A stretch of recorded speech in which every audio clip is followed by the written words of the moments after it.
আল্লাহ তাআলা বলেন, হে ঈমানদারেরা, তোমরা নিজে জাহান্নামের আগুন থেকে বাঁচো, অধীনস্থদেরকেও জাহান্নামের আগুন থেকে বাঁচাও। প্রথম প্রশ্ন, নিজে কেমনে জাহান্নাম থেকে বাঁচবো?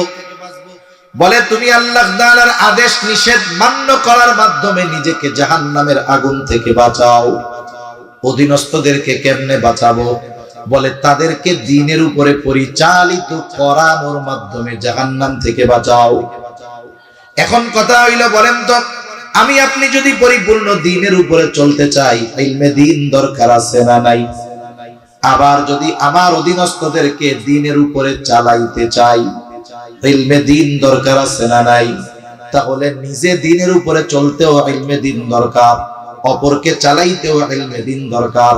তাহলে একটা মানুষের জন্য কমপক্ষে এতটুকু ইলমে দ্বীন অর্জন করা ফরজ, যার দ্বারা সে নিজে দ্বীনের উপরে চলবে, অধীনস্থদেরকেও চালাতে পারবে। একটু যদি যাচাই বাছাই দেওয়া হয়, দেখা যাবে যারা মাদ্রাসায় পড়ছে, নুরানি মাদ্রাসায় পড়ছে, এদের কথা বাদ, বাকি অধিকাংশ মুসল্লি ধরা খেয়ে যাবে। ঠিক কিনা বলেন? ধরা খেয়ে যাবে। এজন্য যেই ইবাদত করব, ওই ইবাদতের মাসলা মাসাইল গুলো আমরা শিখে নিব। যেমন 5 ওয়াক্ত নামাজ যিনি পড়েন, নামাজ সম্পৃক্ত যত মাসআলা আছে, ইমাম সাহেবকে বলবেন যে হুজুর, নামাজ সম্পৃক্ত যত মাসলা মাসাইল আছে এগুলো আমাদেরকে একটু শিখায়া দেন, জানায়া দেন। এখন তো ইমাম সাহেবদের কাছে আমরা শিখতে চাই না, লজ্জা লাগে, ঠিক না? লজ্জা লাগে। অথচ এক সময় ইমাম সাহেবদের সাথে মানুষের কত খাতির ছিল, পোলার বিয়া, মাইয়ার বিয়া সব হুজুরদের সাথে পরামর্শ করে এরপরে দিত। ঠিক কিনা বলেন? আর এখন হুজুরের কাছে গিয়া দোয়ায় কোন জিজ্ঞাসা করবে কেমনে? কারণ সকাল সন্ধ্যায় তো হুজুরে সাইজের উপরে রাখতে চায়, বুঝেন নাই? এখন ওই হুজুরের কাছে গিয়া যদি দোয়ায় কোন জিজ্ঞাসা করে, তাহলে লজ্জার ব্যাপার না? আমার এক বন্ধু আছে, সে খুব টাইট জিনিস, একবারে কঠিন এক জিনিস। সে যেই মসজিদের কমিটি সোজা থাকে না, ও সোজা বানাবে না। আমি ওরে জিজ্ঞাসা করছি, দোস্ত কেমনে করো রে এইগুলো? বলে, আমি প্রথম থেকে যাই এই মাসলা মাসালা নিজের থেকে শেখানো শুরু করি। যেইগুলো বেশি তিরিং বিড়িং করে, খালি ওইগুলোরে দাঁড়া করে, দাঁড়ান আপনি দোয়ায় কোন একটা কোন। এইরকম কয়দিন যখন কই, রুমের মধ্যে এসে এমনি তখন হুজুর মুড়ি দেয়া যায়। তা এইরকম সাইজ হুজুররা চাইলে কইরা ফেলতে পারে।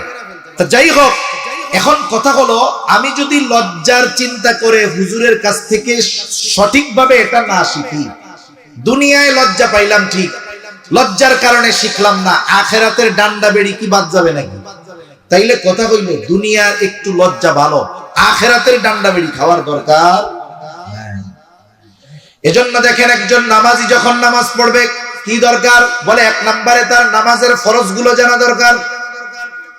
নামাজের বাহিরেও ভেতরে 13 ফরজ, শরীর পাক, কাপড় পাক। তার মানে প্রথমেই তার যেই ফরজ গুলো আছে তাহারাত সম্পৃক্ত তথা পবিত্রতা সম্পৃক্ত। এই জন্য পবিত্রতার মাসলা মাসাইল জানার দরকার, গোসলের ফরজ গুলো জানার দরকার, ওযুর ফরজ গুলো জানার দরকার, আছে না নাই?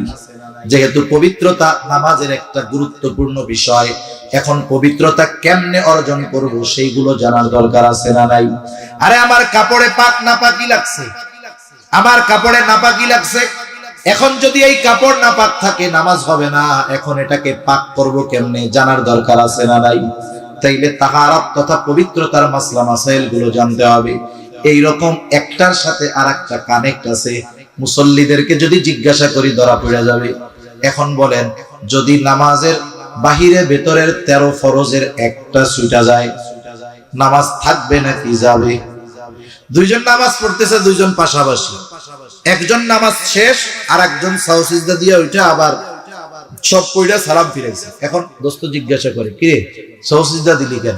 সাউসিজদা কেন দেয়? বলে, নামাজের ওয়াজিব আছে 14টা, এর থেকে একটা ছুটা গেলে সাউসিজদা দিলে নামাজ হয়ে যায়। এখন ওরা জিজ্ঞাসা করতেছে, তুই সাউসিজদা দিলি কেন? দোস্ত একটু পাত বেড়ে গেছিল। এখন কন্দ এই কাম যদি হয়, সাউসিজদা 2টা না 200 দিলেও কি ওর নামাজ হবে নাকি? এজন্য আমার জানতে হবে যে আমার ছুটছে ফরজ, তাইলে আমার নামাজ এখন আর নাই। নামাজের ওয়াজিব 14টা জানতে হবে। কেন? বলে, ওয়াজিব যদি ছুটে যায় সাউসিজদা দিলে নামাজ হয়ে যাবে। নামাজ ভঙ্গের কারণ 19টা। এই যে একটা লেখা আমি দেখলাম, এটা আমি শুরুতে এসে দেখতেছি এই জায়গায় লেখছে 30 দিন ব্যাপী মহিলা কোরআন শিক্ষা করছে। আপনি অবশ্যই জানেন নামাজ ভঙ্গের কারণ 19টি। প্রথম কারণ হলো নামাজে অশুদ্ধ পড়া।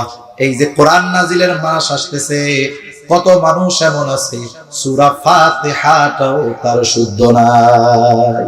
যেহেতু আমলের মৌসুম আসতেছে, এই সময়টাতে ছোট বড় সারা বছর যারা আমল করে না, নামাজ পড়ে না, তারাও নামাজ পড়ে, ঠিক না? আর যারা পড়ে এরা চেষ্টা করে একটু ইবাদত বেশি করার, এটা স্বাভাবিক, কারণ ইবাদতের মৌসুম। এই সময়টাতে মানুষ ইবাদতের জন্য প্রহর গুনতে থাকে। রাসূল আকরাম সাল্লাল্লাহু আলাইহি ওয়াসাল্লাম হাদিসের মধ্যে বলেছেন, আল্লাহ রাসূল সাল্লাল্লাহু আলাইহি ওয়াসাল্লাম বলেন, আহসু হিলাল শাবান লিরমাদান, তোমরা রমজানের প্রস্তুতির জন্য শাবানের চাঁদ গণনা করো। এজন্য আমাদের উচিত যে শাবান মাস যখনই আগমন ঘটে তখন থেকেই আমাদের উচিত যে এই চাঁদের তারিখ, এই চাঁদটাকে গণনা করা। যেমন আজকের তারিখ হলো 19 তারিখ। কয় তারিখ? শাবান মাসের 19 তারিখ আজকে। দুনিয়াতে যখন দেখবেন বড় বড় খেলা হয়, বিশ্বকাপ, ফুটবল, ক্রিকেট খেলা হয়, পত্রিকার পাতায় প্রথম পেজের এক পাশে ডে কাউন্টিং করা হয়, দিন গণনা করা হয়। লেখা থাকে বিশ্বকাপ ফুটবল খেলা আর মাত্র 100 দিন। 100 দিন থেকে গণনা শুরু করে, পরের দিন লেখে আর মাত্র 99 দিন। প্রত্যেক দিন এইভাবে দিনক্ষণ গুনতে গুনতে একেবারে যখন নিকটবর্তী হয়, আর মাত্র 5 দিন, আর মাত্র 4 দিন, আর মাত্র 3 দিন, আর মাত্র 2 দিন, এইভাবে যত খেলাটা কাছাকাছি হয়, খেলা প্রেমী যারা, আমি একটা জিনিস বোঝানোর জন্য বলতেছি, জায়েজ না জায়েজের মাসালা বলতেছি না, খেলাটা যত কাছাকাছি আসে, যারা খেলা প্রেমী বাজার থেকে বড় পতাকা বানায় গাছের উপরে লাগায়। কতজন খেলা প্রেমী পতাকা লাগাইতে গিয়া গাছের থেকে পড়িয়া কি হয়, কয় না শেষ, জান্নাতে চলে যাব না ডাইরেক্ট। আবার গত বছরও দেখলাম 15-20 জনের কম হবে না এ বাংলাদেশে পতাকা টানাইতে গিয়া মরছে। কতজন কারেন্টের শর্ট খেয়ে মারা যায়। এখন এই খেলা প্রেমী যারা, সময় যত কাছায় তাদের মধ্যে এক ধরনের আগ্রহ, উদ্দীপনা, উত্তেজনা কাজ করে, ঠিক কিনা বলেন? পতাকা টানায়, যে যেই দেশের সমর্থক সেই দেশের গেঞ্জি জার্সি গায়ে দেয়, যেই প্লেয়ারকে মোহব্বত করে ওই প্লেয়ারের নাম্বারওয়ালা জার্সি গায়ে দেয়, ওই প্লেয়ার চুলের কাটিংটা যেভাবে দেয়, সেলুনের দোকানে গিয়ে, চুল কাটানোর দোকানে গিয়ে বলে ওই স্টাইলে আমার একটু কাইটা দাও। তার মানে খেলা শুরু হওয়ার আগে খেলা দেখার জন্য যত ধরনের প্রস্তুতি তার দরকার, সব ধরনের প্রস্তুতি সে শেষ করে ফেলে, ঠিক কিনা বলে? দুনিয়ার ডে কাউন্টিং করে প্রস্তুতি গ্রহণ করে, খেলা শুরু হওয়ার আগে সে নিজেকে প্রস্তুত করে ফেলে। অথচ আমাদেরও উচিত ছিল প্রত্যেকটা দিন এভাবে গণনা করে রমজানের জন্য নিজেদেরকে প্রস্তুত করে তোলা। আমরা কে কতটুকু করতেছি আমি জানি না, তবে এ ব্যাপারে আমার প্রস্তুতি অনেক কম, কিন্তু আমাদের দরকার ছিল। আমি কাউকে উদ্দেশ্য করে কথাগুলো বলতেছি না, আমরা আত্মসমালোচনা করতেছি। আমাদের উচিত ছিল যে আমাদের এই দিনগুলো গণনা করা। আমার প্রথম মন চাইছে আমি আপনাদেরকে আজকের তারিখটা জিজ্ঞাসা করি, কিন্তু আমি আমার ব্যথার কথা বলি। এই শাবান মাসের শুরু থেকে নিয়ে প্রত্যেকটা মাহফিলে গিয়ে আমি জিজ্ঞাসা করেছি আজকে কয় তারিখ শাবান মাসের। হায় হায়, সব মিলিয়ে 2-3 জন মনে হয় সঠিক তারিখ বলতে পারছে, আর একজনও পারে না। এজন্য আমি আর আপনাদের জিজ্ঞাসা করি নাই। এই জন্য সেজন্য আমরা এই তারিখগুলো গণনা করব। ইংরেজি তারিখ, বাংলা তারিখ, এগুলো আমাদের সব হিসাব ঠিক থাকে, কিন্তু ইংরেজি তারিখের সাথে বাংলা তারিখের সাথে আমাদের কোনো ইবাদতের সম্পৃক্ততা মূলত কিন্তু নাই। যেই তারিখের সাথে আমাদের গুরুত্বপূর্ণ বড় বড় ইবাদত সম্পৃক্ত, যেটাকে আমরা হিজরি সন বলি অথবা চন্দ্র তারিখ বলি, চাঁদের তারিখ বলি, এটার সাথে আমাদের গুরুত্বপূর্ণ ইবাদত গুলো সম্পৃক্ত। জানা থাকলে জবাব দিবেন। বলেন তো ইসলামের ভিত্তি কয়টি? জোরে বলেন না, কয়টা? 5টি ইসলামের ভিত্তি। সোজা কথায় যদি বলি, কালিমা, নামাজ, রোজা, হজ, যাকাত। কালিমা, নামাজ, রোজা, হজ, যাকাত। এই যে রমজান আসতেছে, রোজা আসতেছে, বলেন তো রোজা কি ইংরেজি তারিখের হিসাবে রাখা হয় নাকি চন্দ্র তারিখের হিসাবে রাখা হয়? রোজার 2 মাস 10 দিন পরে মুসলমানদের অন্যতম গুরুত্বপূর্ণ এক ইবাদত, ইসলামের অন্যতম এক ভিত্তি, রোজার 2 মাস 10 দিন পরে ইসলামের অন্যতম এক ভিত্তি হজ। বলেন তো এই হজ আরবি তারিখ অনুযায়ী হয় নাকি ইংরেজি তারিখ অনুযায়ী হয়? প্রতি বছর সামর্থ্যবান মানুষ যারা, যাদের আল্লাহ তাআলা সম্পদ দিয়েছে, যারা নেসাব পরিমাণ মালের মালিক, এই মানুষগুলো প্রতি বছর যে যাকাত দেয়, বলেন তো এই যাকাত দেওয়ার সময় সীমা যে 1 বছর, এটা কি ইংরেজি হিসাবে নাকি চন্দ্র হিসাবে? তাহলে আমি গুরুত্বপূর্ণ 3টি ইবাদতের কথা আপনাদের সামনে বললাম, যেই 3টি ইবাদত ইসলামের বুনিয়াদ, ভিত্তিগুলোর মধ্যে গুরুত্বপূর্ণ 3টি ভিত্তি। এই বিষয়গুলোর সম্পৃক্ত চন্দ্র তারিখের সাথে। অথচ আফসোস, আমাদের অনেক সমাজে পরিস্থিতি এইরকম যে আমরা আমাদের অজ্ঞতার কারণে, আলসেমির কারণে এই তারিখগুলো হিসাব রাখা জরুরি ছিল, কিন্তু আমাদের কেউ আমরা হিসাব রাখি না। ঠিক কিনা বলেন? এজন্য এই বিষয়টা নিয়ে আমাদের একটু সচেষ্ট হওয়ার দরকার। কারণ যেহেতু এই তারিখের সাথে ইবাদতের সম্পর্ক, এজন্য এই তারিখগুলো আমরা হিসাব রাখবো। কেমনে রাখতে পারি? আমি প্রায় জায়গায় যেই পরামর্শটা দিয়েছি আপনাদের সাথেও সেটা শেয়ার করি। যেই কাজটা আমরা করব, যে মসজিদের মধ্যে তো আমাদের নামাজের সময়সূচি আছে, অনেক নামাজের সময়সূচির মধ্যে ইংরেজি তারিখও উল্লেখ করা হয়, কিন্তু আফসোস আরবি তারিখটা দেওয়া হয়নি। আমরা একটু নিজ উদ্যোগে একটা হোয়াইট বোর্ড অথবা ব্ল্যাক বোর্ড কিনতে পারি, এরপরে উপরে 2টা ঘর করতে পারি। এক ঘরের মধ্যে লিখবো হিজরি সন, যত সন এটা লিখবো, এরপরে লিখবো মাস, কোন মাস চলে। বছর যদি একবার লিখি, 1 বছরে যদি নাম মুছে যায় আর লেখার কোনো দরকার হবে? হবে না। এরপরে মাস যদি একবার লেখা দেই, এই মাস 1 মাসের মধ্যে মুছে না গেলে আর পরিবর্তন করা লাগবে না। এইবার নিচের অংশটাতে বড় করে তারিখ লিখে দেই।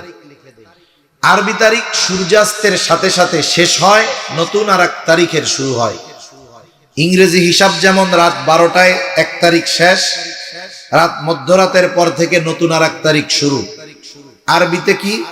সূর্য ডোবার সাথে সাথে একটা তারিখ শেষ, নতুন আর এক তারিখের শুরু। যদি এটা কন্টিনিউ ধারাবাহিক আমরা করি, মুসল্লিরাও এই দায়িত্ব নিয়ে নিতে পারে যে মাগরিবের সময় নামাজে গেল, আস্তে করে ডাস্টার দিয়ে মুছে 5 তারিখ হলে 6 তারিখ লেখা দিল। এতে কি হবে?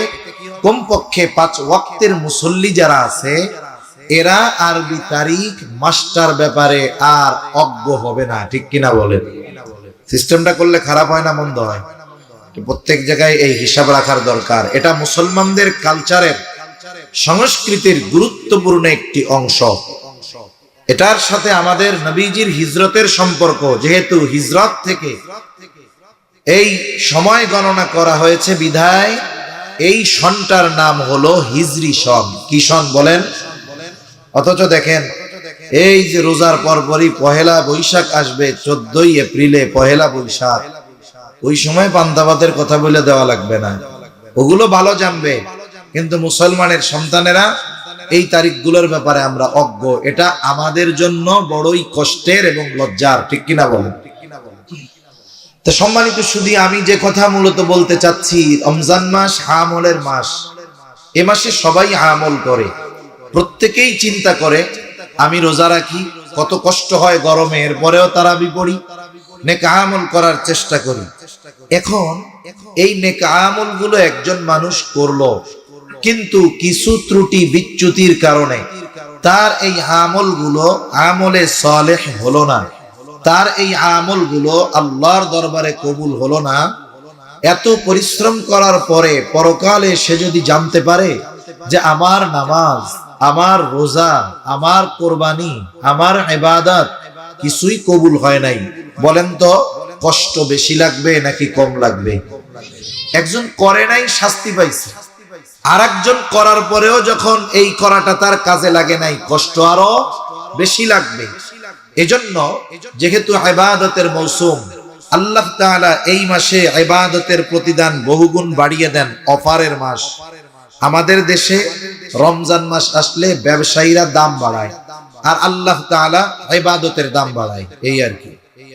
অন্যান্য দেশে রমজান মাস আসলে মুসলিম বিশ্বের অধিকাংশ দেশে পণ্যের দাম কমানো হয়, আর আমাদের দেশে বাড়ানো হয়। আল্লাহ তাআলা ওদেরকে হেদায়েত দান করুক। আল্লাহ তাআলাও ইবাদতের প্রতিদান এই রমজান মাসে আমাদের জন্য বাড়ায়া দেয়, সুবহানাল্লাহ। আল্লাহ রাব্বুল আলামিন ইবাদতের প্রতিদানের ক্ষেত্রে নারী হোক আর পুরুষ হোক, পোকা চলে গেছে গালের মধ্যে, পানি তো কাদিয়ানি বোতলের পানি, লেভেল উঠাইলে কি হবে?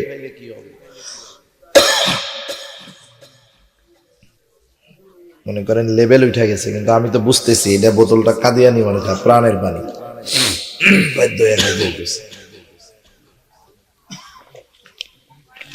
এটাও কিন্তু এক ধরনের ধোঁকার মতো।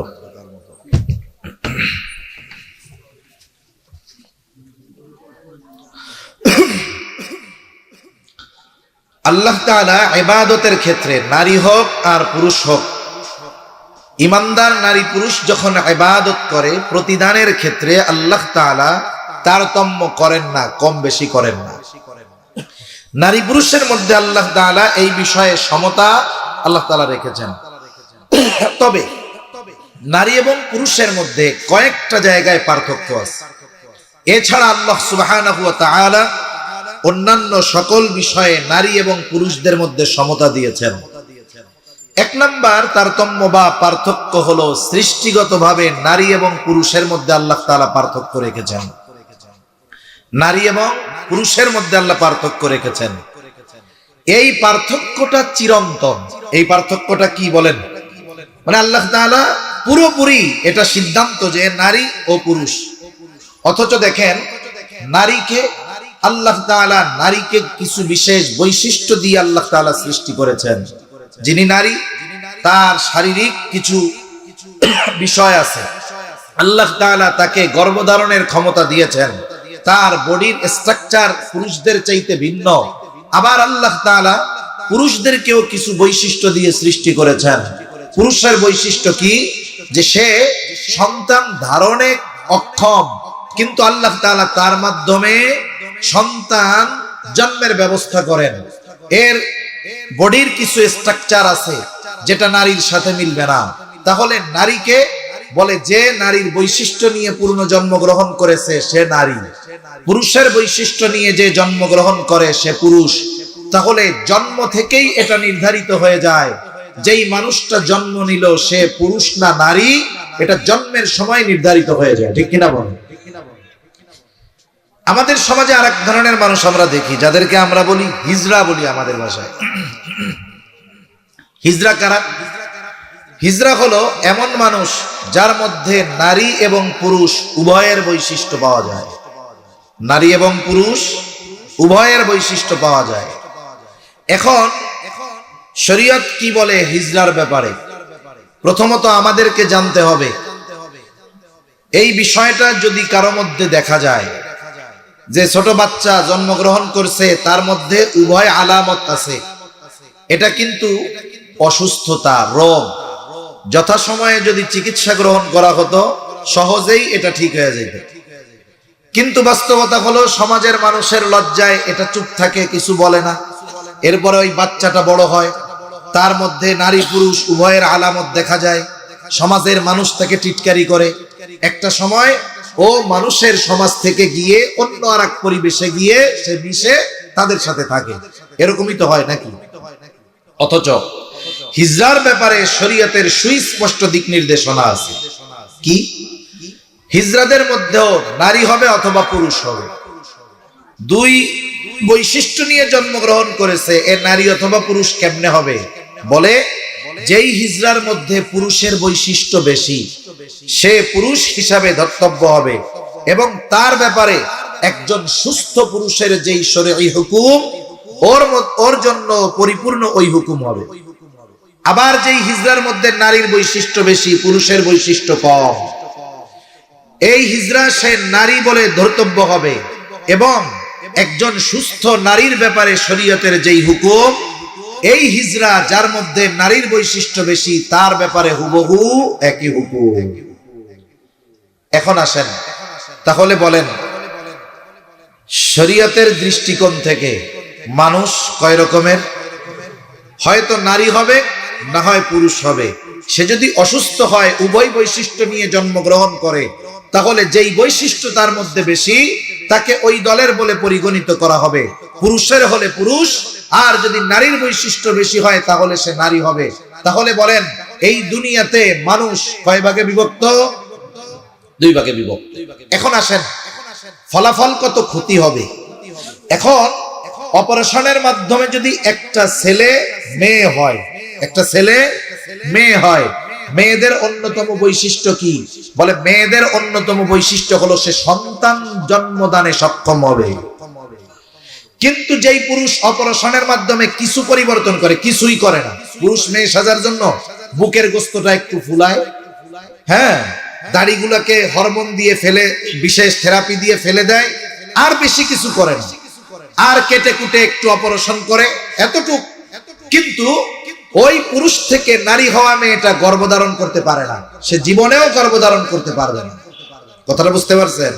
এটা তার দ্বারা অসম্ভব। এখন আসেন, ও তো নারী হইল, সাজলো, আসলে শরীয়ত কি বলে? ও নারী না পুরুষ? পুরুষ। এখন ওকে যদি বিবাহ দেওয়া হয় কারো সাথে, ও তো নারী সাজছে, তাহলে বিবাহ দিবে কার সাথে? বলে একটা পুরুষের সাথে বিবাহ দিবে। এখন এই পরিবর্তনকামী রূপান্তরকামী যেই নারীটা, শরীয়ত বলে ও পুরুষ, ও বলতেছে আমি নারী, এই জন্য পুরুষের সাথে বিবাহ বসলাম। এখন বলেন তো এই মেয়েটা যে সেজেছে মেয়ে, ও যদি কোনো ছেলের সাথে বিবাহ বসে তাহলে কি হবে? বলে পুরুষে পুরুষে জেনা হবে। ঠিক কিনা বলেন? এক নাম্বার, সমাজের মধ্যে এই জঘন্য পাপ বিস্তার লাভ করবে। দুই নাম্বার, এইগুলার মাধ্যমে এই দুনিয়া থেকে মানব বিস্তার, মানব যেই জন্মের যেই ধারাবাহিকতা আল্লাহ তাআলা রেখেছেন এটা বন্ধ হয়ে যাবে। এজন্য উচিত কি ছিল, যদি কেউ পুরুষ নিজেরে মনে মনে মেয়ে ভাবে তাহলে বুঝতে হবে এ একটা রোগী। এ কি বলেন না, রোগী। উচিত ছিল গভর্নমেন্টের এদের চিকিৎসার ব্যবস্থা করা, এদের চিকিৎসার ব্যবস্থা করার দরকার ছিল। কিন্তু উল্টা পাল্টা কি যে করে এইগুলা, এরা এদের এই ভ্রান্ত ভ্রষ্ট দাবিকে অধিকার হিসাবে এ সমাজে প্রতিষ্ঠিত করতে চায়। নাউজুবিল্লাহ। এজন্য এই বিষয়টা শুধু ইসলাম ধর্মের সাথে সাংঘর্ষিক নয়, এই বিষয়গুলোর ব্যাপারে ধর্মমত নির্বিশেষে আন্দোলন গড়ে তোলার দরকার। এটা আমরা অনেকে মনে করি এটা মনে হয় শুধু হুজুরদের ব্যাপার, এটা ওলামা ইকরামের ব্যাপার। না না, এই বিষয়টা প্রত্যেকটা ধর্মের সাথে সাংঘর্ষিক।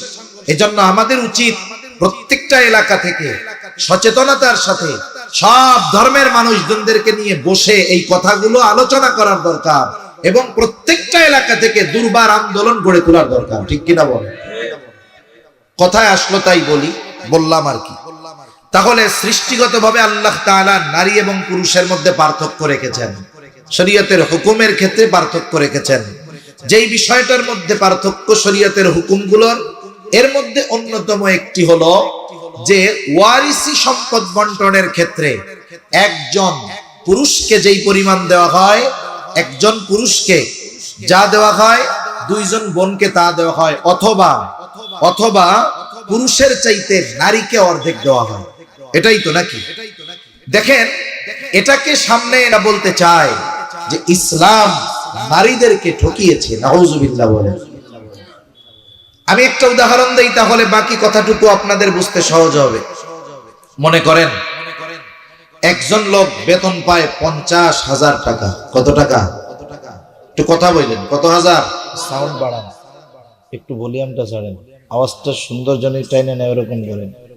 আমারে তো আওয়াজ দেন নাই, বক্স যদি এই জায়গায় দিতে হয় তাহলে এই কোনায় আর এই কোনায় দিবেন, আর ওরকম দিলে একটা মনিটর দিবেন, তাহলে কথা বলতে আরাম হবে। এমনি আওয়াজ সুন্দর আছে মাশাআল্লাহ।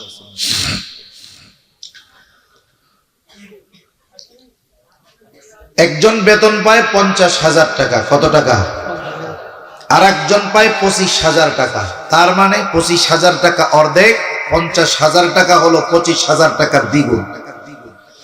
কিন্তু যিনি 50,000 টাকা পান তার খরচটা বেশি। খরচ করতে করতে দেখা যায় মাস শেষে মাঝে মধ্যে কিছু ঋণও তার করা লাগে। আবার যিনি 25,000 টাকা পান তার দেখা যায় সর্বসাকুল্য খরচ হলো 15,000 টাকা। মাস শেষে তার বেঁচে থাকে আরো 10,000। বলেন তো মাসের শেষে লাভবান কে? 50,000 যে পায় না 25,000 যে পায়? আল্লাহ তাআলা পুরুষকে দেখা যায় দ্বিগুণ দিয়েছেন, কিন্তু পুরুষের খরচ অনেক। নারীকে দেখা যায় অর্ধেক দিয়েছেন, কিন্তু নারীর কোনো খরচ নেই। নারীর কোনো কি নাই? খরচ নাই। নারী যখন বাবার ঘরে থাকে, কন্যা হিসাবে থাকে, ইসলাম বলে ওই মেয়েটার যতদিন বিবাহ না হবে, কতদিন? যতদিন বিবাহ না হবে, 20 বছর হোক, 21 বছর হোক, 25 বছর হোক, 30 বছর হয়ে গেছে, এখনো বিবাহ হয় নাই, ইসলাম বলে বিবাহ হওয়ার আগ পর্যন্ত ওই কন্যার সব খরচ চালাতে বাবা বাধ্য। কিন্তু ছেলের ব্যাপারে কি? একটা ছেলে যখন বালেগ হয়, বালেগ হওয়ার পর রিভার্ব আছে, রিভার্ব দিয়ে আওয়াজটা সুন্দর করে দেন। হ্যাঁ, বুঝানি। একটা ছেলে যখন বাবার ঘরে বড় হয়, বাবাকে কতটুকু সময় পর্যন্ত ওই সন্তানের খরচ বহন করতে বাধ্য করা হয়েছে? একটা ছেলে বালেগ হওয়ার আগ পর্যন্ত। হাদিসের মধ্যে আসছে আহাদ্দুল বুলুগ, বালেগ হওয়ার সর্বশেষ সময় সীমা হলো 15 বছর। কত বছর বলেন? আপনাদের কি খারাপ লাগতেছে কথা? এগুলো প্রয়োজনীয় কথা। বালেগ হওয়ার সর্বশেষ সময় সীমা কত বছর? জোরে বলেন। এই 15 বছর কিন্তু ইংরেজি হিসাবের 15 বছর নয়, চন্দ্র হিসাবের 15 বছর। সেই হিসাবে ইংরেজি হিসাব যদি করি, একটা ছেলে সর্বশেষ বালেগ হওয়ার মেয়াদ হলো 14.5 বছরের একটু বেশি। তাহলে বলেন একটা ছেলে 14.5 বছরের পরে ওকে আর নাবালক বলার সুযোগ আছে? যতই খাতা কলমে লিখুক, 18 বছরের আগে বালেগ হয় না। ইসলাম বলে সর্বশেষ মেয়াদ ইংরেজি হিসাবে হলো 14.5 বছর। এর আগেও হতে পারে, 13 বছরেও বালেগ হতে পারে, 12 বছরেও হতে পারে। যখন একটা ছেলে বালেগ হয়ে যায়, বাবা যদি তাকে বলে এখন থেকে আমি তোমাকে আর খরচ দিতে পারবো না, লেখাপড়া করাতে পারবো না, তুমি এখন থেকে আমাকে উপার্জন করে খাওয়াবা। শরীয়তের আইন হলো ওই প্রাপ্তবয়স্ক সন্তান বাবা যদি তাকে খরচ না দেয়, বাবা যদি অক্ষম হয়, তাহলে সে উপার্জন করে বাবা মার খরচ মিটাইতে বাধ্য। সন্তানের বয়স হয়ে গেছে, বালেগ হয়ে গেছে, বাবা যদি বলে তুমি তো প্রাপ্তবয়স্ক, তোমার খরচ আর আমি দিতে পারবো না, বাবা বাধ্য নয়। তার মানে একটা ছেলে প্রাপ্তবয়স্ক হওয়ার পরে ওই বাবা যদি ওই সন্তানের পড়ালেখার খরচ চালায়, অন্যান্য খরচ চালায়, এটা বাবা এক্সট্রা ভাবে সন্তানের উপরে অনুগ্রহ করে। কিন্তু মেয়ের ক্ষেত্রে বলেন তো, বালেগ হইলেই খরচ দেওয়া বন্ধ করে দেওয়া যাবে? 30 বছরও যদি বিবাহ না হয়, বাপ খরচ দিতে বাধ্য। কিন্তু ছেলের ক্ষেত্রে মেয়াদ সর্বশেষ সময় সীমা 14.5 বছর। এরপরে বাপ যদি ছেলের খরচ দেয়, এক্ষেত্রে ছেলের প্রতি বাবা ইহসান করে। এরপরে যখন মেয়েটার বিবাহ হয়, মেয়েটার বিবাহ হওয়ার পর যিনি বিবাহ করেন তিনি সব শর্ত মেনেই এই বিবাহে কবুল বলেন যে এই মেয়ের খাদ্য, বস্ত্র, বাসস্থান, চিকিৎসা একেবারে তার A to Z সব প্রয়োজনীয়তা পূরণ করার শর্তে উল্টা আরো টাকা দিয়া এরপরে তাকে কবুল বলতে হয়, ঠিক কিনা বলেন? মানে ছেলে বিবাহ করতে যাবে, শুধু মোহরানা দিলে হচ্ছে না, কিন্তু সাথে সাথে তার সব খরচ এগুলো নিজে ব্যয় করার প্রতিশ্রুতিও দেওয়া লাগতেছে, আবার মোহরানাও দেওয়া লাগতেছে। এরপরে তার ঘরে ওই মহিলাটা, মেয়েটা গেল, এখন হলো সে স্ত্রী। তার মানে সে যতদিন স্ত্রী আছে, স্বামী আছে, তার একটা টাকাও খরচ নাই। তার পোশাক লাগুক, খাবার লাগুক, চিকিৎসা লাগুক, বাসস্থান লাগুক, কোথাও যাওয়া লাগুক, যা লাগবে লাগবে A to Z সব বহন করে তার স্বামী। এরপরে আল্লাহ তাআলা সন্তান দিছে, ছেলে দিছে, স্বামী মারা গেছে। এখন আল্লাহ তাআলা স্পেশাল ভাবে কোরআনুল কারীমের মধ্যে ওই মায়ের যত্ন নেওয়ার জন্য, প্রয়োজন পূরণ করার জন্য আল্লাহ তাআলা সন্তানদেরকে স্পেশাল ভাবে কঠোর নির্দেশ দিয়েছেন, ঠিক কিনা বলেন? আমি যখন আসতেছি তখন যিনি বয়ান করতেছিলেন ওই হাদিসটা বলতেছিলেন যে নবীজি সিঁড়ি দিয়ে উঠতেছে, মেম্বারে উঠবে, আমিন বলছে 3 বার। এর মধ্যে একবার আমিন বলার কারণ, যেই লোক যে তার মা বাবাকে বৃদ্ধ অবস্থায় পেল, 2 জনকে অথবা উভয়ের একজনকে, কিন্তু তাদের সন্তুষ্টি অর্জন করতে পারলো না, সে ধ্বংস হোক। জিবরাইল আলাইহিস সালাম বলেছে আর নবীজি বলেছে আমিন। বলেন তো এই দোয়া যে কবুল হইছে কোনো সন্দেহ আছে? সন্দেহ নেই। এবার বলেন, যদি কোনো সময় অনাকাঙ্ক্ষিত এমন হয় একটা মেয়ের বিবাহ হয়েছে, বিবাহের পরে স্বামীর সাথে ছাড়াছাড়ি হয়ে গেছে, আমাদের সমাজের মানুষ যদি স্বামী স্ত্রীর মধ্যে ছাড়াছাড়ি হয় একতরফা সব দোষ মেয়েদের উপরে চাপায়। মেয়ের বাপরা কিন্তু খুব বুজুর্গ, যতই বুজুর্গিগিরি দেখুক না কেন, পোলার যখন টাকা পয়সা উপার্জন বেশি দেখে না তখন আর বুজুর্গি থাকে না, তখন আর দিনদার ছেলে দেখে না। বহুত আল্লাহওয়ালা এরকম দেখছি, টাকা পয়সা দেখলে তখন আর ঈমান ইয়াকিন দুর্বল হয়ে যায় টাকার কাছে। অনেক দিনদার মেয়েকে তার বাবা টাকা পয়সা দেখে এমন ঘরে বিবাহ দেয় যেই ঘরে গিয়ে ওই দিনদার মেয়েটার জন্য ছোটখাটো জাহান্নামের মতো মনে হয়। কারণ টাকা পয়সা আছে কিন্তু চরিত্র ওই ছেলেটার ভালো নাই, সে মদ্যপান করে, নেশাগ্রস্ত, অন্য মেয়েদের সাথে সম্পর্ক, ঘরের মধ্যে গোনায় সয়লাভ। বলেন তো এইরকম একটা পরিবেশে গিয়ে কোন দিনদার মেয়ে টিকতে পারবে? বনাবনি হয় না, চলে আসে, ছাড়াছাড়ি হয়ে যায়। আমরা দোষ দেই মেয়ের উপরে, এটা আমরা করব না। ছেলেদের কারণে অনেক সময় এইরকম সংসার নষ্ট হয়। এখন ওই মেয়ে বিবাহ বিচ্ছেদ হয়েছে, আবার বাবার বাড়িতে আসছে। আমাদের সমাজে কি করে, এই মেয়েটার দিকে মা বাবার ভাইদের নজর অন্যরকম হয়ে যায়, বোঝা মনে করে। ইসলাম বলে এই সুযোগ নাই। পুনরায় ওই মেয়েকে যতদিন না একজন যোগ্য পাত্রের হাতে তুলে দেওয়া যাবে ততদিন পর্যন্ত আবার ওর খরচ বহন করতে ওই বাবা ওই ভাই বাধ্য। তাহলে বলেন আল্লাহ তাআলা নারীদেরকে যা দিয়েছে কোনো খরচ আছে নাকি? সব ছাড় আছে। কিন্তু পুরুষকে যা দিয়েছে যেই পরিমাণ খরচ আসলে এতে কুলায় না। যদি ওই হিসাবটায় আসেন তাহলে দেখা যাবে এখানে আল্লাহ তাআলা নারীদেরকে জিতিয়ে দিয়েছেন, নারীদেরকে আল্লাহ কম দেয় নাই। এটা দেখা যায় ওইরকম। তাআমুলের ক্ষেত্রে আল্লাহ তাআলা কাউকে কম দিবেন না। এমনটা হবে না যে পুরুষ নামাজ পড়লে সওয়াব বেশি পাবে, নারী পড়লে কম পাবে, বিষয়টা কখনো এমন হবে না। এক্ষেত্রে আল্লাহ তাআলা সমতার বিধান রাখছেন। এখন আসেন, নারী পুরুষ নেক আমল করে আল্লাহ তাআলার কাছ থেকে প্রতিদান লাভ করবে কখন? বলে যে কোনো আমলের পূর্ণ প্রতিদান পাওয়ার প্রধান শর্ত হলো ঈমান। প্রধান শর্ত কি জোরে বলেন? যে কোনো আমলের দুনিয়া আখিরাত উভয় জাহানে যদি কেউ পূর্ণ প্রতিদান চায় ঈমানবিহীন হবে না। যখন একজন ঈমানদার নেক আমল করে, ঈমানদারের নেক আমলের প্রতিদান আল্লাহ তাআলা 2 ভাবে দেয়। কয় ভাবে? 2 ভাবে। একটা দেন দুনিয়ায়, মূলটা দেন আখিরাতে। কিছু দেন দুনিয়ায়, পরিপূর্ণ দেন কোথায় জোরে বলেন? আখিরাত। আল্লাহ তাআলা এই ঘোষণাই দিয়েছেন। আল্লাহ তাআলা বলেন মান আমিলা সালিহাম মিন যাকারিন আও উনসা ওয়া হুয়া মুমিন ফালানুহয়িয়ান্নাহু হায়াতান তাইয়্যিবাহ ওয়া লানাজজিয়ান্নাহুম আজরাহুম বিআহসানি মা কানু ইয়ামালুন।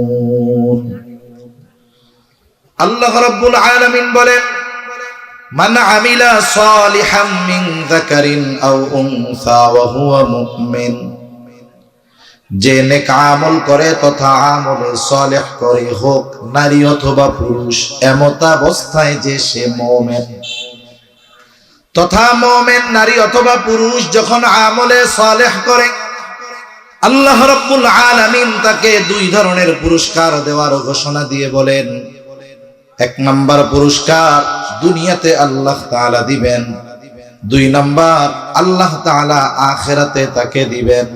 তবে শর্ত কি? ঈমানদার নারী অথবা পুরুষ নেক আমল করবে। প্রথম কথা হলো, দুনিয়া আখিরাতে যদি কেউ কোনো নেক আমলের প্রতিদান চায়, নিঃসন্দেহে তাকে এক নম্বরে ঈমানদার হওয়া লাগবে। প্রথম শর্ত, তাকে অবশ্যই ঈমানদার হতে হবে। এরপরে কথা হলো আমলে সালেহ করবে। আমল এক জিনিস, আমলে সালেহ এটা কিন্তু আরেক জিনিস।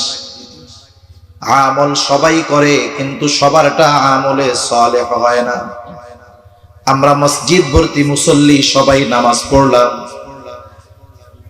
যার নামাজটা আল্লাহর কাছে কবুল হবে তারটা হবে আমলে সালেহ, আর যারটা কবুল হবে না এটা শুধু আমল, কিন্তু ওটা কোনো কাজে আসলো না। এখন আমি আপনি কষ্ট করে আমল করলাম, ওই আমলটা যদি আল্লাহ তাআলার কাছে কবুল না হয়, আর আমি আপনি যদি পরকালে জানতে পারি এত কষ্ট করে তারাবি পড়লাম, এত কষ্ট করে রোজা রাখলাম, এত কষ্ট করে পরিশ্রম করে ইবাদত করলাম, কিন্তু এগুলো কবুল হয় নাই, বলেন তো তখন আমার আপনার খারাপ লাগবে কি লাগবে না? কি পরিমাণ কষ্ট যে লাগবে এটা এখন আমরা বুঝতে পারতেছি। এজন্য বুজুর্গানে দ্বীন সুন্দর থিওরি আমাদের জানায় দেন, আমরা যদি আমাদের আমলগুলোকে আল্লাহ তাআলার কাছে গ্রহণযোগ্য করে তুলতে চাই, কবুল করাতে চাই, তাহলে কিছু শর্ত আছে। ওই শর্তগুলো ঠিক রেখে আমরা যদি আমাদের ইবাদতগুলো করি, ইবাদত ছোট যদি হয়, ওই ইবাদত আল্লাহ তাআলার কাছে কবুল হয়ে যাবে।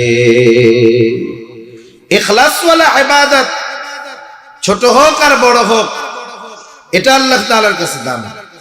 অনেক সময় আমরা অনেক ইবাদত ভালো কাজকে ছোট মনে করি, না করলে কি হইছে, অথচ নবীজি সাল্লাল্লাহু আলাইহি ওয়াসাল্লাম বলেন, তোমরা ছোট কোনো ভালো কাজকে ছোট মনে করে তুচ্ছ করো না, আবার কোনো অন্যায়কে তোমরা ছোট মনে করো না। হতে পারে ওই ছোট ভালো কাজের কারণে আল্লাহ তাআলা মাফ করে দিবে, আবার হতে পারে ওই ছোট মন্দ যেটাকে তোমরা মন্দ মনে করো নাই, ওই মন্দ কর্মের কারণে আল্লাহ তাআলা শাস্তি দিতে পারে। প্রসিদ্ধ ঘটনা আছে, একজন দুশ্চরিত্রা মহিলা একটা কুকুরকে পানি পান করায়া আল্লাহ তাআলার কাছ থেকে ক্ষমা পেয়ে যাবে। আর একজন বিড়াল বেঁধে রাখছে, খাইতেও দেয় না, ছাইড়াও দেয় না। নবীজি বলেন আল্লাহ তাআলা তাকে কিয়ামতের দিন কঠিন শাস্তি দিবে এই কারণে। বিড়াল মারা তো ভুল করো, আমরা মানুষ মারতে দ্বিধাবোধ করি না, ঠিক কিনা কম? বিড়াল মারা এত স্যাম্পল কাজ। তাহলে ইবাদত কবুল হবে কোন কোন শর্তের আলোকে? বলে, এক নাম্বার ঈমান তো লাগবেই লাগবে, সেজন্য ঈমানটা থাকলো। ইবাদত কবুলের অন্যতম প্রধান শর্ত ঈমান। এরপরে দ্বিতীয় শর্ত যেটা, সেটা হলো ইখলাস তথা নিয়তের বিশুদ্ধতা। আমরা হাদিসের মধ্যে পড়েছি, সকলের জানা, আখলিস দীনাকা ইয়াকফিকাল আমালুল কালিল, তোমার ঈমান খাঁটি করো তথা তোমার নিয়ত পরিশুদ্ধ করো, অল্প আমল নাজাতের জন্য যথেষ্ট হয়ে যাবে। যে কোনো ইবাদত করার ক্ষেত্রে আগে আমাকে টার্গেট ফিক্সড করতে হবে যে আমি এই ইবাদতটা কার জন্য করতেছি। আমার আপনার ইবাদত যদি আল্লাহর জন্য হয়, আল্লাহকে দেখানোর জন্য হয়, ওই ইবাদতটা আল্লাহ তাআলার কাছে সুন্দর ইবাদত বলে পরিগণিত হবে। কেননা আল্লাহ তাআলা বেশি ইবাদত চান না, আল্লাহ তাআলা সুন্দর ইবাদত চায়। পবিত্র কোরআনুল কারীমের সূরাতুল মুলকের মধ্যে আল্লাহ তাআলা বলেন, আল্লাযী খালাকাল মাউতা ওয়াল হায়াতা লিয়াবলুয়াকুম আইয়ুকুম আহসানু আমালা। আল্লাহ তাআলা বলেন তিনি আল্লাহ আল্লাযী খালাকাল মাউতা ওয়াল হায়াত, যিনি মৃত্যু এবং জীবন সৃষ্টি করেছেন। আমি আপনি যদি আল্লাহ তাআলাকে প্রশ্ন করি, আল্লাহ কেন আপনি মৃত্যু এবং জীবন সৃষ্টি করলেন? আল্লাহ তাআলা বলেন লিয়াবলুয়াকুম, তোমাদের পরীক্ষা করার জন্য। আবার যদি প্রশ্ন করি, আল্লাহ কি পরীক্ষা করবেন? আল্লাহ তাআলা প্রশ্ন করার আগে জবাব দিয়ে বলেন আইয়ুকুম আহসানু আমালা, পরীক্ষা হলো তোমাদের মধ্যে কার আমল কত সুন্দর। আল্লাহ তাআলা এটা বলেন নাই আইয়ুকুম আকসারু আমালা, আল্লাহ এটা বলেন নাই। আল্লাহ বলছেন আহসানু আমালা, তার আমল কত সুন্দর। সুবহানাল্লাহ। তাহলে আল্লাহ তাআলা বেশি ইবাদত চায় না সুন্দর ইবাদত চায়? একটু জোরে আওয়াজ দেন। সুন্দর ইবাদত চায়। এখন সুন্দর কাকে বলে? আমরা সুন্দর বলি যেটা দেখতে ভালো লাগে। আফ্রিকার একটা মেয়েরে যদি আইনা যুবকের সামনে দেওয়া হয়, ও দৌড় দিয়া পালাবে। ঠিক কিনা বলেন? ওরে বাবা, এটা মানুষ না ভূত? কথার কথা। এটা আল্লাহই সৃষ্টি করেছেন, কাউকে ছোট করা আমার উদ্দেশ্য নয়, এটা আমি বোঝানোর জন্য বলছি। আমাদের সংজ্ঞায় সুন্দর কাকে বলি? যাকে দেখার পরে আমার চোখ তৃপ্ত হয়, অন্তরের মধ্যে ভালো লাগে, আমরা আমাদের সংজ্ঞায় এটাকে সুন্দর বলি। কিন্তু আল্লাহ তাআলার সংজ্ঞায় সুন্দর এইটা না।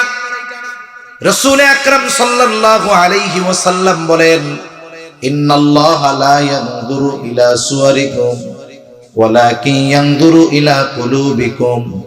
নবীজি বলেন, নিশ্চয়ই আল্লাহ তাআলা কারো সূরত দেখেন না, কে কত সুন্দর আল্লাহ তাআলা এটা দেখেন না, কে কোন বংশের আল্লাহ তাআলা এটা দেখেন না। আল্লাহ তাআলা কি দেখেন? বলে ওয়ালাকিন ইয়ানজুরু ইলা কুলুবিকুম, আল্লাহ রাব্বুল আলামিন দেখেন তোমাদের কার অন্তরটা কেমন। আর ইখলাসের অবস্থান বাহিরে না, ইখলাসের অবস্থান জোরে বলেন কোথায়? অন্তরে। এজন্য মনে করেন আমি এসে আপনাদের মসজিদে নামাজ শুরু করছি, মুসল্লি ভরা। অনেক সময় মসজিদে হয় না, সব মানুষ বসে আছে, এখন হঠাৎ করে একজন মধ্যে এসে নামাজে দাঁড়ায় গেছে, সবাই ওদিকে তাকায়, কে রে? এখন দাঁড়াইছে হুজুর। হুজুরও তাকায় তাকায় দেখে যে সামনের লোকজন পিছনে আমারে দেখতেছে, তাইলে নামাজটা তো একটু সুন্দর মতো পড়ার দরকার।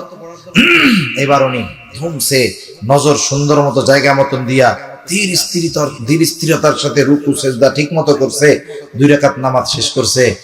এখন মানুষজন দেখে বলতেছে, দেখ হুজুর কত সুন্দর নামাজ পড়লো, সুবহানাল্লাহ কইতেছে।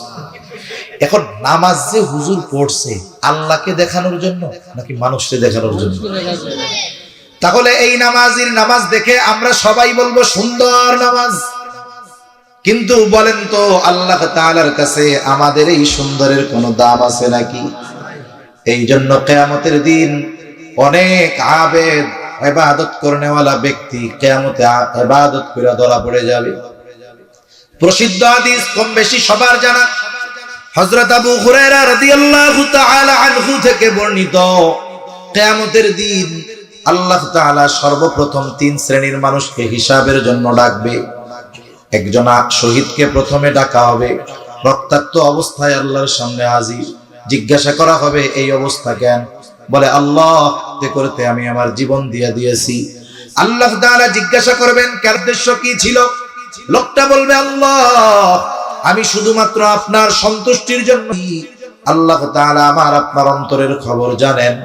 আল্লাহ তাআলা বলবেন বান্দা তুমি মিথ্যা বলতেছো, আমি আল্লাহ তোমার অন্তরের খবর জানি। আমি আপনি আমার আপনার কত কাছে, আমি আপনি আমার আপনার যত কাছে তার চাইতে আল্লাহ তাআলা আরো বেশি কাছে। আমার আপনার অন্তরের সবকিছু আল্লাহ তাআলা জানেন। আল্লাহ তাআলা বলেন ওয়ালাকাদ খালাকানাল ইনসানা ওয়া না'লামু মা তুওয়াসওয়িসু বিহি নাফসুহু ونحن أقرب إليه من حبل الوريد আল্লাহ তাআলা বলেন আমি মানুষ সৃষ্টি করেছি ওয়া না'লামু মা তুওয়াসওয়িসু বিহি নাফসু আমি জানি কোন জিনিস তার অন্তরের মধ্যে ওয়াসওয়াসা দেয় কোন জিনিস অন্তরে ওয়াসওয়াসা দেয় দুনিয়ার কোনো মেশিন বাহির হয় নাই আমার আপনার দেহের অর্গান গুলোর অবস্থা কি সেটা নির্ণয় করতে পারে এই ধরনের মেশিন দুনিয়ায় আছে কিন্তু অন্তরের মধ্যে কি কথা আছে কি চিন্তা আছে দুনিয়ার কোন প্রযুক্তি সেটা জানে না আমার আপনার অন্তরে কি আছে কি ওয়াসওয়াসা দেয় কোন চিন্তা আছে দুনিয়ার কেউ না জানলেও যিনি জানেন তিনি কে আল্লাহ তাআলা জানেন আল্লাহ তাআলা বলবে বান্দা তুমি মিথ্যা বলতেছ তুমি যাতে করে দুনিয়ার মানুষ তোমার বীরত্বের প্রশংসা করে তোমাকে বীর বলে বাহাদুর বলে বান্দা তুমি যে উদ্দেশ্য দুনিয়ায় তুমি তা পেয়ে গেছো দুনিয়ার মানুষ তোমাকে বীর বলেছে বাহাদুর বলেছে তোমার বীরত্বের প্রশংসা করেছে সুতরাং আজকে আমি আল্লাহর তরফ থেকে তোমার জন্য কিছু নাই তুমি চলে যাও তোমার ঠিকানা হলো চিরস্থায়ী জাহান্নাম আল্লাহ তাআলা দ্বিতীয়তে একজন দানবীরকে ডাকবে জিজ্ঞাসা করবে এ সম্পদ তুমি কোথায় ব্যয় করেছো লোকটা বলবে আল্লাহ আপনার দেওয়া সম্পদ আমি দান করেছি সাদকা করেছি আল্লাহ যার ঘর নাই তারে ঘর বানায় দিছি যার খাবার নাই তারে খাবার কিনে দিয়েছি আল্লাহ তাআলা বলবে না বান্দা তুমি মিথ্যা বলতেছো তুমি দান করেছো যাতে করে দুনিয়ার মানুষ তোমার দানের প্রশংসা করে দানবীর বলে যে উদ্দেশ্যে দান করেছো দুনিয়ায় তুমি তা পেয়ে গেছো সুতরাং আজকে আমি আল্লাহর তরফ থেকে তোমার জন্য কিছু নাই তুমি চলে যাও তোমার ঠিকানা হলো চিরস্থায়ী জাহান্নাম এই ধরনের দানবীর আছে না সমাজে এই গত বছর এক জায়গায় একজন মেম্বারি নির্বাচন করছে নির্বাচনের আগে এক মসজিদে দিছে ফ্যান এখন ওই মসজিদের মহল্লার লোকজন তারে ভোট দেয় নাই সে রাগের ঠেলায় ওই ফ্যান আবার খুলে নিয়ে চলে গেছে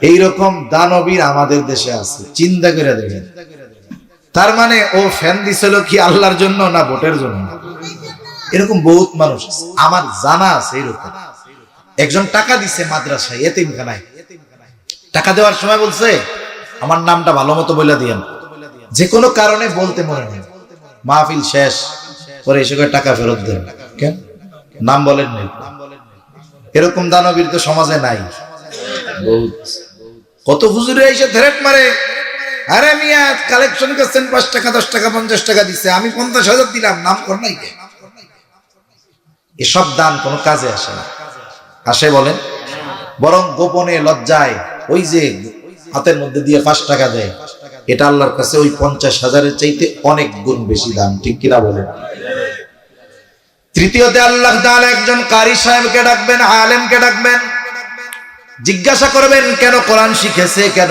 ইলম শিখেছে লোকটা বলবে আল্লাহ আমি কোরআন শিখেছি আপনার সন্তুষ্টির জন্য আল্লাহ তাআলা বলবে না বান্দা মিথ্যা বলতেছো তুমি কোরআন শিখেছো যাতে করে মানুষ তোমার তিলাওয়াতের প্রশংসা করে আলেম হয়েছো যাতে করে ইলমের প্রশংসা করে বান্দা তুমি যে উদ্দেশ্যে ইলম অর্জন করেছো কোরআন শিখেছো দুনিয়ায় তুমি তা পেয়ে গেছো আজকে আমি আল্লাহর তরফ থেকে তোমার জন্য কিছু নাই তুমি চলে যাও তোমার ঠিকানা হলো চিরস্থায়ী জাহান্নাম এই যে গুরুত্বপূর্ণ ইবাদত গুলো করার পরেও তাকে জাহান্নামে যাওয়া লাগবে কেন বলে দুইটা কারণ কমপক্ষের মধ্যে পাওয়া গেছে কয়টা কারণ জোরে বলেন বলেন তো ইবাদতের একমাত্র হকদার কে এটা আল্লাহর হক যে তারই ইবাদত করতে হবে তার সাথে কারো শিরক করা যাবে না এটা আল্লাহর হক এখন ইবাদত আল্লাহর হক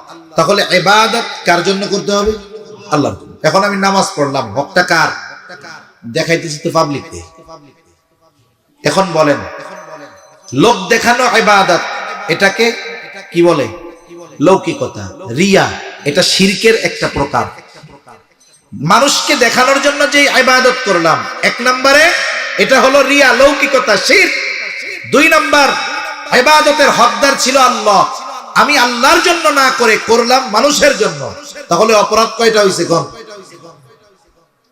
শিরকযুক্ত ইবাদত আল্লাহ তাআলার কাছে গ্রহণযোগ্য নয়, সেই জন্য বাতিল।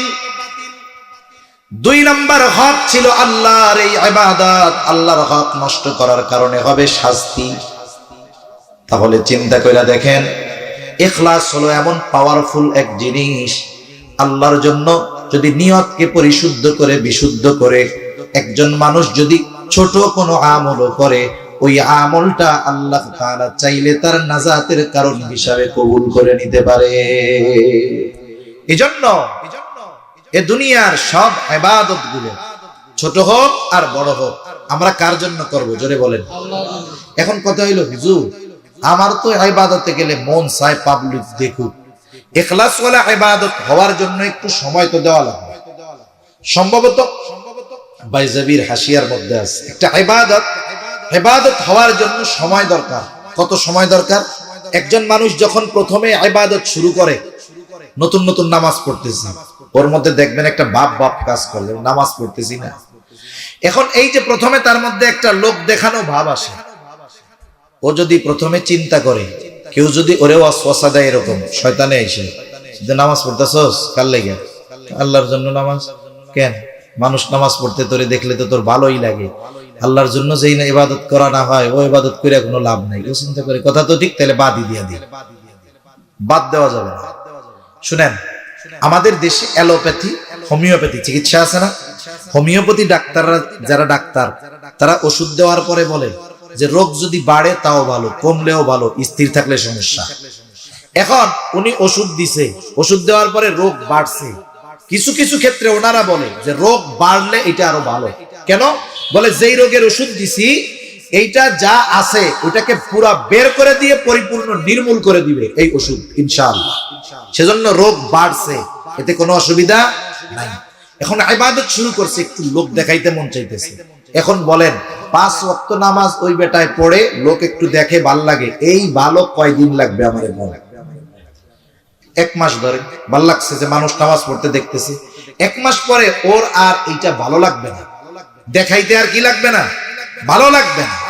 এটা একটা পর্যায়ে পরিবর্তন হবে কিসে? বলে এটা আদাত হবে, অভ্যাসে পরিণত হয়ে যাবে। প্রথমে ছিল রিয়া, যে লোক দেখে ভাল লাগে, ও ওর উপরে থাকছে, আর আল্লাহর কাছে বলছে আল্লাহ আপনি আমার অন্তর থেকে রিয়া দূর করে দেন, দোয়া করতেছে, কিন্তু শয়তানে ওয়াসওয়াসা দিচ্ছে।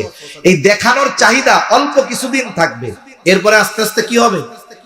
এটা শেষ, আসলো আদাত, অভ্যাসে পরিণত হবে। এরপরে কিছুদিন চলবে, যে আজান দিছে উঠে নামাজে যায়, এমনি অভ্যাস হয়ে গেছে। এর উপরে কিছুদিন চলার পরে এরপরে এটা হবে ইখলাস ওয়ালা ইবাদত, কিন্তু সেই পর্যন্ত তো সময় দেওয়া লাগবে, ঠিক কিনা বলে? তাহলে ইবাদত কবুল হওয়ার অন্যতম কম্পালসারি 1 নাম্বার শর্ত হলো ঈমান, দ্বিতীয় শর্ত হলো ইখলাস তথা নিয়তের বিশুদ্ধতা, তৃতীয় শর্ত সুন্নাত। দুনিয়াতে কোনো ইবাদত নাই যে ইবাদত সুন্নাত তরিকায় নাই। পৃথিবীর প্রত্যেকটা ইবাদতের সুন্নাত তরিকা আছে, সুন্নাত পদ্ধতি আছে। সুন্নাত বিহীন দুনিয়ায় কোনো ইবাদত নাই। বরং সুন্নাত তো হলো এমন এক পরশ পাথর, দুনিয়ার কাজগুলোর মধ্যেও যদি সুন্নাতকে ছোঁয়া দেওয়া হয়, দুনিয়ার ওই সাধারণ কাজটাও ইবাদত বলে পরিণত হয়ে যায়।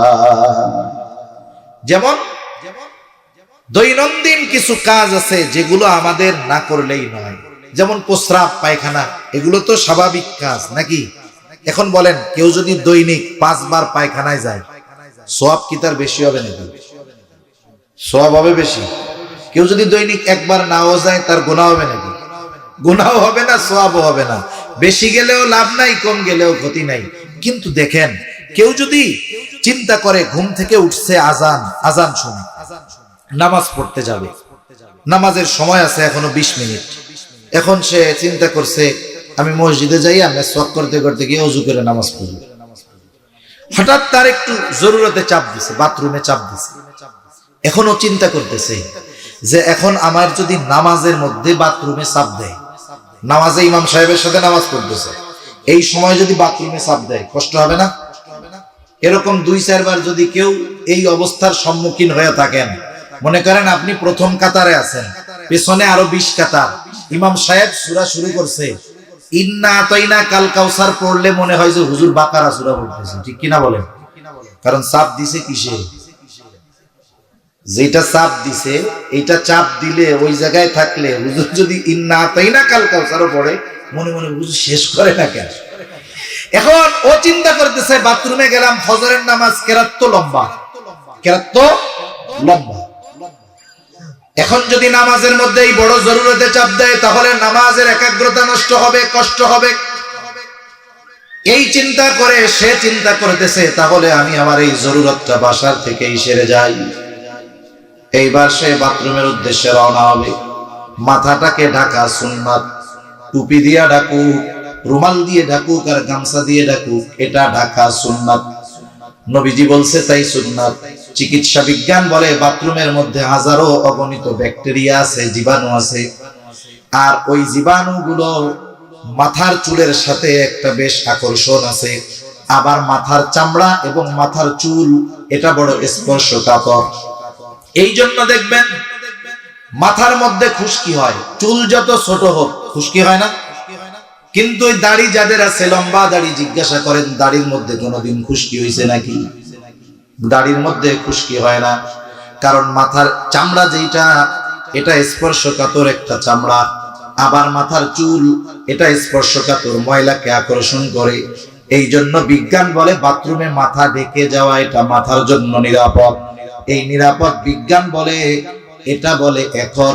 আর নবী 1500 বছর আগে বলে তোমরা যখন বাথরুমে যাবা তখন মাথাটা ঢাইকা যাবা। সেজন্য আমরা বিজ্ঞানে ফজিলত আছে এই জন্য আমল করব না, নবীজি বলছে এই সুন্নতের উদ্দেশ্যে আমরা আমল করব, ঠিক না? এইবার বাথরুমের দিকে যাবে, বাথরুমে ঢোকার আগে দোয়া পড়বে। অনেকে বোঝে না, ঢোকার পরে গিয়ে দোয়া পড়ে। দোয়া পড়তে হবে কোথায়? ঢোকার আগে।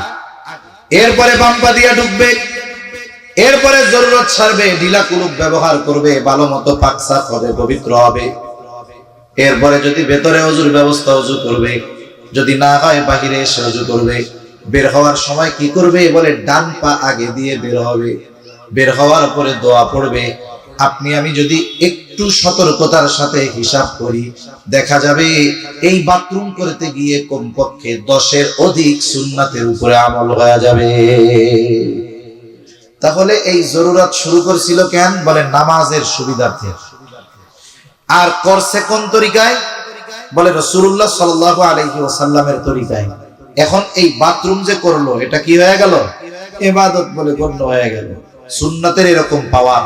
এখন দুনিয়ার এই কাজগুলাই যদি সুন্নাত লাগায় দেওয়া হয় এইটা ইবাদত হয়, আর যেটা মূল ইবাদত এটার মধ্যে মনে হয় সুন্নাত নাই। আছে? আছে, মনে রাখতে হবে সুন্নাত বিহীন কোনো ইবাদত নাই। আমরা নামাজের মধ্যে অনেক বিষয় আছে ফরজ, মনে রাখবেন প্রত্যেকটা ফরজও সুন্নাত। ফরজও কি? সুন্নাত। যেমন আমি একটা দিয়ে বলি, একটা মনে করেন আল্লাহ তাআলা রুকু করার নির্দেশ দিয়েছেন। বলেন তো রুকু করা কি? জোরে বলেন না কি? রুকু করা ফরজ। এখন রুকু অর্থ কি? রুকু অর্থ হলো ঝুঁকা। ঝুঁকা, এই যে মাথাটা একটু ঝুঁকাই দিছে, এ তো ঝুঁকাইয়াই দিল। এখন কথা হলো রুকু অর্থ তো ঝুঁকা। এখন কতটুক ঝুঁকতে হবে, কিভাবে ঝুঁকে থাকতে হবে, পিঠটা কেমন হবে, মাজাটা কেমন হবে, মাথাটা কেমন লেভেলে থাকবে, এটা তো রুকুর দ্বারা বোঝা যায় না। তাহলে এই যে রুকু করা ফরজ, আল্লাহ করতে বলেছেন, কিভাবে করতে হবে? বলে মুহাম্মাদুর রাসূলুল্লাহ শিখায়া দিয়েছে। সুবহানাল্লাহ। এজন্য অনেক সময় হুজুররা বলে না যে আমাদের সুন্নাত তরিকায় নামাজ পড়তে হবে, রুকুটা সুন্নাত তরিকায় করতে হবে। রুকু করা ফরজ ঠিক, কিন্তু নবীজির তরিকায় করতে হবে। এজন্য আপনি আমি যদি ইবাদত থেকে সুন্নাতকে বাদ দেওয়ার চিন্তা ভাবনা করি, তাহলে ওইটার ইবাদত থাকবে।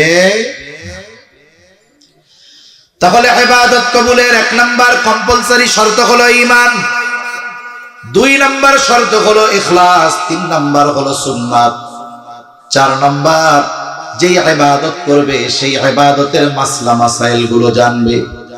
আমি আর বেশি সময় আপনাদের কষ্ট দিব না। আল্লাহ রাসূল সাল্লাল্লাহু আলাইহি ওয়াসাল্লাম বলেন, তালাবুল ইলমি ফরিদাতুন আলা কুল্লি মুসলিম। দ্বীনি ইলম শিক্ষা করা প্রত্যেক মুসলমান নরনারীর উপরে ফরজ। প্রথম প্রশ্ন, কতটুকু ফরজ? কেউ কেউ বলেন একটা মানুষ নিজে দ্বীনের উপরে চলতে যতটুকু ইলমে দ্বীন দরকার শিক্ষা করা ফরজ। আবার কেউ কেউ বলেন এতটুকু হবে না, আর একটু বেশি। কতটুকু বেশি? বলেন কোরআনুল কারীমের মধ্যে আল্লাহ তাআলা বলেন ইয়া আইয়ুহাল্লাযীনা আমানু কু আনফুসাকুম ওয়া আহলিকুম নারা। আল্লাহ তাআলা বলেন হে ঈমানদারেরা, তোমরা নিজে জাহান্নামের আগুন থেকে বাঁচো, অধীনস্থদেরকেও জাহান্নামের আগুন থেকে বাঁচাও। প্রথম প্রশ্ন, নিজে কেমনে জাহান্নাম থেকে বাঁচবো? বলে তুমি আল্লাহ তাআলার আদেশ নিষেধ মান্য করার মাধ্যমে নিজেকে জাহান্নামের আগুন থেকে বাঁচাও। অধীনস্থদেরকে কেমনে বাঁচাবো? বলে তাদেরকে দ্বীনের উপরে পরিচালিত করানোর মাধ্যমে জাহান্নাম থেকে বাঁচাও। এখন কথা হইল, বলেন তো আমি আপনি যদি পরিপূর্ণ দ্বীনের উপরে চলতে চাই, ইলমে দ্বীন দরকার আছে না নাই? আবার যদি আমার অধীনস্থদেরকে দ্বীনের উপরে চালাইতে চাই, ইলমে দ্বীন দরকার আছে না নাই? তাহলে নিজে দ্বীনের উপরে চলতেও ইলমে দ্বীন দরকার, অপরকে চালাইতেও ইলমে দ্বীন দরকার। তাহলে একটা মানুষের জন্য কমপক্ষে এতটুকু ইলমে দ্বীন অর্জন করা ফরজ, যার দ্বারা সে নিজে দ্বীনের উপরে চলবে, অধীনস্থদেরকেও চালাতে পারবে। একটু যদি যাচাই বাছাই দেওয়া হয়, দেখা যাবে যারা মাদ্রাসায় পড়ছে, নুরানি মাদ্রাসায় পড়ছে, এদের কথা বাদ, বাকি অধিকাংশ মুসল্লি ধরা খেয়ে যাবে। ঠিক কিনা বলেন? ধরা খেয়ে যাবে। এজন্য যেই ইবাদত করব, ওই ইবাদতের মাসলা মাসাইল গুলো আমরা শিখে নিব। যেমন 5 ওয়াক্ত নামাজ যিনি পড়েন, নামাজ সম্পৃক্ত যত মাসআলা আছে, ইমাম সাহেবকে বলবেন যে হুজুর নামাজ সম্পৃক্ত যত মাসলা মাসাইল আছে এগুলো আমাদেরকে একটু শিখায়া দেন, জানায়া দেন। এখন তো ইমাম সাহেবদের কাছে আমরা শিখতে চাই না, লজ্জা লাগে, ঠিক না? লজ্জা লাগে। অথচ এক সময় ইমাম সাহেবদের সাথে মানুষের কত খাতির ছিল, পোলার বিয়া মাইয়ার বিয়া সব হুজুরদের সাথে পরামর্শ করে এরপরে দিত। ঠিক কিনা বলেন? আর এখন হুজুরের কাছে গিয়া দোয়ায় কোনো জিজ্ঞাসা করবে কেমনে? কারণ সকাল সন্ধ্যায় তো হুজুরে সাইজের উপরে রাখতে চায়, বুঝেন নাই? এখন ওই হুজুরের কাছে গিয়া যদি দোয়ায় কোনো জিজ্ঞাসা করে, তাহলে লজ্জার ব্যাপার না? আমার এক বন্ধু আছে, সে খুব টাইট জিনিস, একবারে কঠিন এক জিনিস। সে যেই মসজিদের কমিটি সোজা থাকে না, ও সোজা বানাবে। আমি ওরে জিজ্ঞাসা করছি, দোস্ত কেমনে করো রে এইগুলো? বলে আমি প্রথম থেকে যাই এই মাসলা মাসালা নিজের থেকে শেখানো শুরু করি। যেইগুলো বেশি তিরিং বিড়িং করে খালি ওইগুলোরে দাঁড়া করে, দাঁড়ান আপনি দোয়ায় কোন উত্তর পান। এইরকম কয়দিন যখন কই, রুমের মধ্যে এসে এমনি তখন হুজুর মুড়ি দেয়া যায়। তা এইরকম সাইজ হুজুররা চাইলে করে ফেলতে পারে। তা যাই হোক, এখন কথা হলো, আমি যদি লজ্জার চিন্তা করে হুজুরের কাছ থেকে সঠিকভাবে এটা না শিখি, দুনিয়ায় লজ্জা পাইলাম ঠিক, লজ্জার কারণে শিখলাম না, আখেরাতের ডান্ডা বেড়ি কি বাদ যাবে নাকি? তাইলে কথা কইল, দুনিয়ার একটু লজ্জা ভালো, আখেরাতের ডান্ডা বেড়ি খাওয়ার দরকার নাই। এজন্য দেখেন একজন নামাজি যখন নামাজ পড়বে কি দরকার? বলে 1 নম্বরে তার নামাজের ফরজ গুলো জানা দরকার। নামাজের বাহিরে ও ভেতরে 13 ফরজ, শরীর পাক, কাপড় পাক। তার মানে প্রথমেই তার যেই ফরজ গুলো আছে তাহারাত সম্পৃক্ত তথা পবিত্রতা সম্পৃক্ত। এই জন্য পবিত্রতার মাসলা মাসাইল জানার দরকার, গোসলের ফরজ গুলো জানার দরকার, ওযুর ফরজ গুলো জানার দরকার আছে না নাই? যেহেতু পবিত্রতা নামাজের একটা গুরুত্বপূর্ণ বিষয়, এখন পবিত্রতা কেমনে অর্জন করব সেইগুলো জানার দরকার আছে না নাই? আরে আমার কাপড়ে পাক নাপাকি লাগছে, আমার কাপড়ে নাপাকি লাগছে, এখন যদি এই কাপড় নাপাক থাকে নামাজ হবে না। এখন এটাকে পাক করব কেমনে জানার দরকার আছে না নাই? তাইলে তাহারাত তথা পবিত্রতার মাসলা মাসাইল গুলো জানতে হবে। এই রকম একটার সাথে আরেকটা কানেক্ট আছে। মুসল্লিদেরকে যদি জিজ্ঞাসা করি ধরা পড়ে যাবে। এখন বলেন, যদি নামাজের বাহিরে ভেতরের 13 ফরজের একটা ছুটা যায়, নামাজ থাকবে নাকি যাবে? দুইজন নামাজ পড়তেছে, দুইজন পাশাপাশি, একজন নামাজ শেষ আর একজন সাউসিজদা দিয়ে ওইটা আবার সব পয়টা সালাম ফিরাইছে। এখন দোস্ত জিজ্ঞাসা করে, কি রে সাউসিজদা দিলি কেন? সাউসিজদা কেন দেয়? বলে নামাজের ওয়াজিব আছে 14টা, এর থেকে একটা ছুটা গেলে সাউসিজদা দিলে নামাজ হয়ে যায়। এখন ওরা জিজ্ঞাসা করতেছে, তুই সাউসিজদা দিলি কেন? দোস্ত একটু পাত বেড়ে গেছিল। এখন কন্দ এই কাম যদি হয়, সাউসিজদা 2টা না 200 দিলেও কি ওর নামাজ হবে নাকি? এজন্য আমার জানতে হবে যে আমার ছুটছে ফরজ, তাইলে আমার নামাজ এখন আর নাই। নামাজের ওয়াজিব 14টা জানতে হবে। কেন? বলে ওয়াজিব যদি ছুটে যায় সাউ সিজদা দিলে নামাজ হয়ে যাবে। নামাজ ভঙ্গের কারণ 19টা। এই যে একটা লেখা আমি দেখলাম, এটা আমি শুরুতে এসে দেখতেছি, এই জায়গায় লেখছে 30 দিন ব্যাপী মহিলা কোরআন শিক্ষা করছে। আপনি অবশ্যই জানেন নামাজ ভঙ্গের কারণ 19টি। প্রথম কারণ হলো নামাজে অশুদ্ধ পড়া। এই যে কোরআন নাজিলের মাস আসতেছে, কত মানুষ এমন আছে সূরা ফাতিহাটাও তার শুদ্ধ নাই, আছে না নাই? এখন নামাজ ভঙ্গের কারণগুলো আমার জানতে হবে। এর 19টা কারণের প্রথম কারণই নামাজে অশুদ্ধ পড়া। এজন্য এখন আমার তো এগুলো ব্যাখ্যা করে বলার মতো টাইম নাই। আমি এমনি আপনাদের আগ্রহী বা আপনাদের অন্তরে উৎসাহ, ইচ্ছা, উদ্দীপনা যেন তৈরি হয়, এজন্য কথাগুলো বলতে পারি। কিন্তু এই সামগ্রিক বিষয়গুলো আপনাদের মাদ্রাসা আছে, এখানে নতুন একটা মাদ্রাসা হয়েছে, কি মাদ্রাসা জানি, মার্কাজুন নূর ইসলামিয়া মাদ্রাসা। এদের যদি সুযোগ হয় আমি অনুরোধ করব যে এলাকার যারা যুবক আছে, তরুণ আছে, মুরব্বীরা আছে, যারা একটু কোরআন পড়তে পারে না, কমপক্ষে নামাজের যেই সূরাগুলো লাগে, যেই মাসলা মাসাইল গুলো লাগে, তারা যদি একটু উদ্যোগ নেয়, তাহলে আপনারা একটু সহযোগিতা করবেন না? ইনশাআল্লাহ করবেন তো? ইনশাআল্লাহ এটা দরকার আছে। মসজিদের ইমাম সাহেবের সাথে পরামর্শ করবেন, হুজুর কি করা যায়, একটা সিস্টেম বাইর করেন, রোজার মাসটা একটু কাজে লাগাই, একটু কাজে লাগানোর দরকার। তাহলে নামাজ ভঙ্গের কারণ 19টা। ও যদি ওই 19 কারণ না জানে, দেখা যাবে নামাজের মধ্যে ওই 19টা থেকে একটা যদি হয়ে যায়, নামাজ থাকবে না, যাবে। আবার দেখেন ওযু ভঙ্গের কারণ 7টা, জানতেই হবে। কারণ দেখা গেল ওযু ভঙ্গের কারণ যদি সে না জানে, ওই যে পাত দিয়া সাউ সিজদা মারবে, কিন্তু কাম হবে না, ঠিক কিনা বলেন? এই জন্য একটার সাথে আরেকটা কানেক্টেড। এই জন্য ইবাদত কবুল হওয়ার জন্য ইলমে দ্বীন অর্জন করা জরুরি।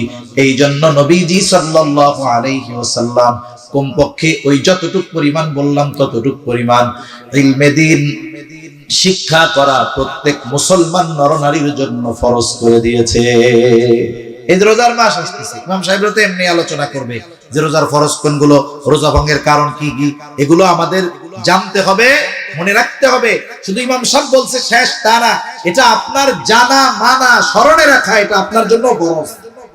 কারণ রোজা কি বলেন না, ফরজ না? এর সাথে মাসলা মাসাইল যা আছে সব জানাও ফরজ। এভাবে সেজন্য আমাদের সতর্ক হতে হবে।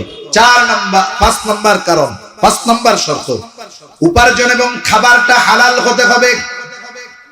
খাবার যদি হালাল না হয় ইবাদত কবুল হবে না। খাবার হালাল হওয়ার অন্যতম পূর্ব শর্ত হলো উপার্জনটাও হালাল হতে হবে। অনেকে খাবার হালাল নিয়ে বড় চিন্তিত, কিন্তু উপার্জন হালাল নিয়ে কোনো চিন্তা করে না, আছে না নাই? আবার কতজন আছে ঘুষ খায়, এটারে আবার নাম দিছে বকশিস। কি নাম দিছে? বকশিস। এর ইংরেজি নাম হলো স্পিড মানি। স্পিড মানি বুঝেন না? যেই টাকা দিলে কামের গতি বাড়ে, এটার নাম দিছে কি? স্পিড মানি। এরে ঘুষ রে আপনি যত নাম পাল্টাইয়া খান না কেন, ঘুষ তো ঘুষই থাকবে, ঠিক কিনা বলেন? ওইটারে যদি আপনি জমজমের পানি মনে করে খান, ওটা ঘুষই থাকবে, কোনো সন্দেহ নাই। এই যে কত মানুষ আছে এই নাম পাল্টাইয়া মনে করে যে খাইলেই মনে হয় জায়েজ হয়ে যাবে, কোনো সুযোগ নাই, কোনো সুযোগ। আরে ঘুষখোরের চেয়ে ডাকাত ভালো। কি বলো? কি ভালো? জোরে বলেন। ঘুষখোরের থেকে চোর ভালো। জোরে বলেন। কি ভালো? ঘুষখোরের থেকে ছিনতাইকারী ভালো। কি ভালো? জোরে বলেন। ডাকাতি করার মাধ্যমে তো একটা গুনাহ করবে, তার মানে সে হক নষ্ট করে নিয়ে গেল। চুরি করার মাধ্যমে হক নষ্ট করে নিয়ে গেল। আর যারা এই সরকারি চাকরিজীবী আসনে বৈশা ঘুষ খায়, ওরা 2 ধরনের হক নষ্ট করে। কয় ধরনের?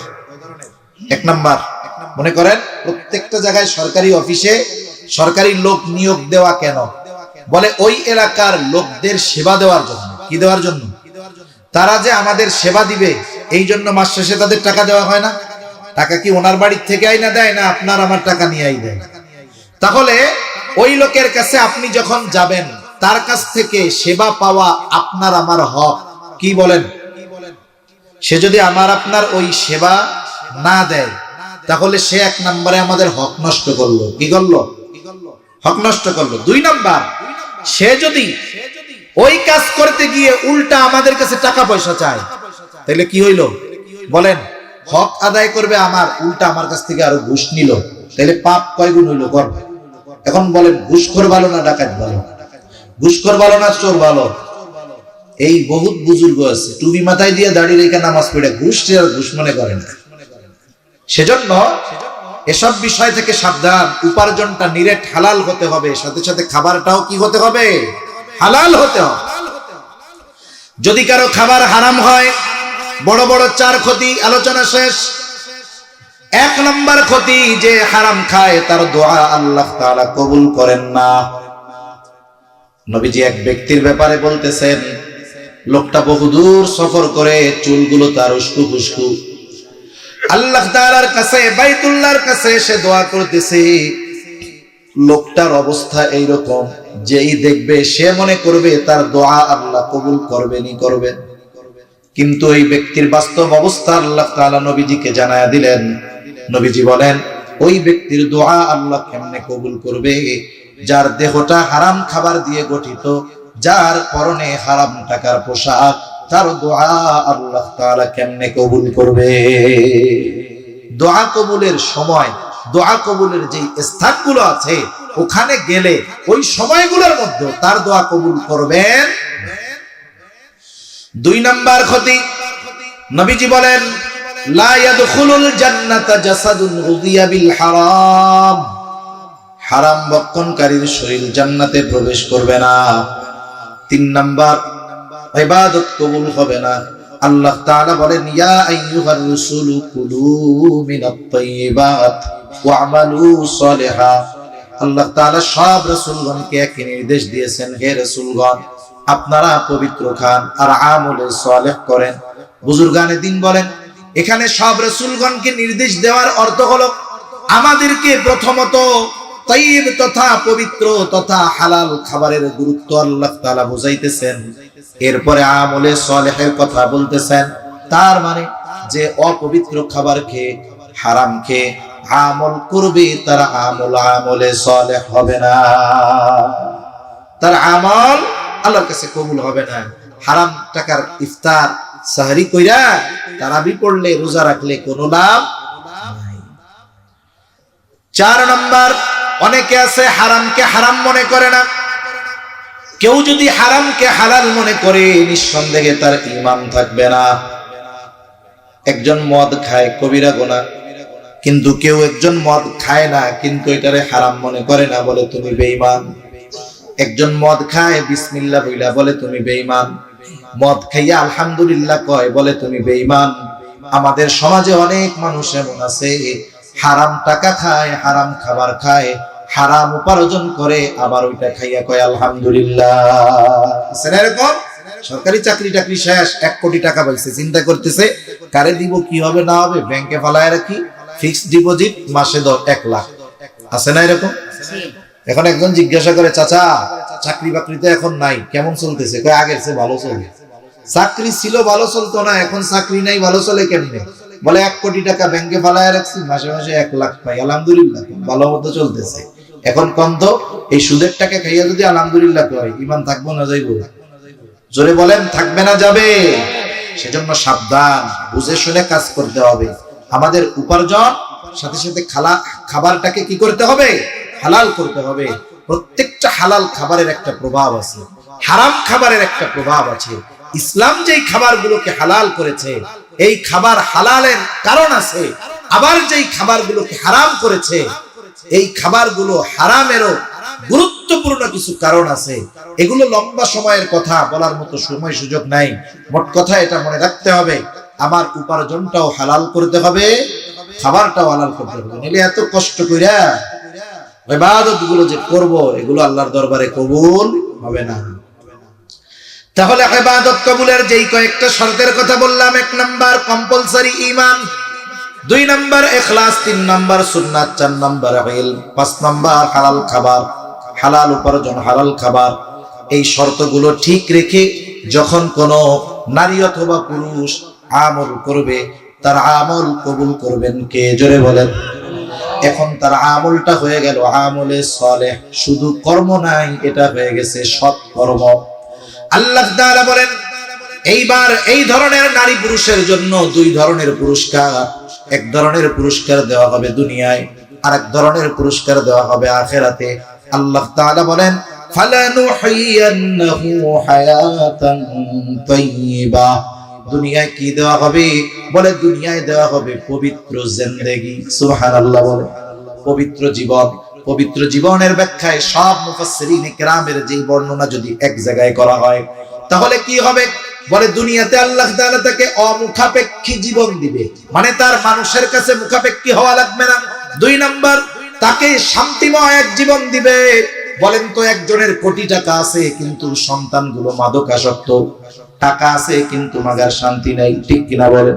আবার কত মানুষ আছে রিকশা চালায়, 3 বেলা পেট ভরে খাইতে পারে না, 2টা ছেলে আলেম, জিজ্ঞাসা করে দেখে বলবে আমার মতো শান্তিতে আর কেউ নেই, ঠিক কিনা গো? আল্লাহ তাআলা এই দুনিয়াতে তাকে শান্তি দিবে, সাথে সাথে আল্লাহ তাআলা তার প্রয়োজন মেটানোর জন্য যা কিছু দরকার দিবে, সম্মানের সাথে দুনিয়ার জীবন অতিবাহিত করবে, সাথে সাথে আল্লাহ তাআলা তাকে ইবাদতের মজা দান করবে, ইবাদতের স্বাদ তাকে দান করবে। ইবাদতের মধ্যে মজা কি এটা কেমনে বুঝাবো? ওই প্রচন্ড শীতের সময় যেই বুড়া মানুষ ঠান্ডা পানি দিয়ে ওযু করে নামাজ পড়তে আসে, ওনারে জিজ্ঞাসা করবেন ইবাদতে মজা কি, ঠিক কিনা কর? আল্লাহ তাআলা এই জিনিসগুলো দিবে। তাহলে বলেন, একটা মানুষ যদি দুনিয়ার জীবনটা তার প্রয়োজন মেটানোর ব্যবস্থা হয়, মানুষের মুখাপেক্ষী না হতে হয়, আল্লাহ তাআলা যদি আসলে তাকে শান্তি দান করে, সাথে সাথে যদি ইবাদতের মজা পায়, বলেন তো দুনিয়ায় একটা মানুষের এর চাইতে আর কিছু চাওয়ার আছে?